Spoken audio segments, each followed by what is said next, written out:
Markets fell yesterday because of two reasons. First, FIIs.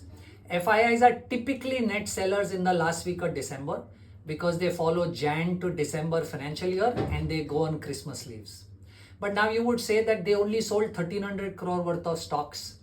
What is important for you to know is not the quantum, because DIIs bought 4700 worth of shares but still the market tanked. Is actually what did they sell in that 1300 crore is more important. Typically in this 1300 crore, heavyweights of index were sold and hence you saw the index go down. Whenever you see index go down, you will typically see HNIs and clients panic.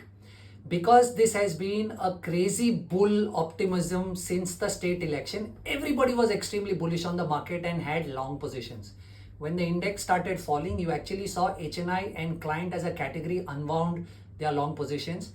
Yesterday, they unwounded 22,000 long contracts. And which is why when the index started falling, you saw stop losses got triggered for people who were standing long. Longs were unwound by HNIs and clients, which led to the market fall. This typically happens in a bull market. You will see such very quick rebounds in the market, but this is definitely a bull market. Share it with somebody who you think will benefit out of this. Thank you.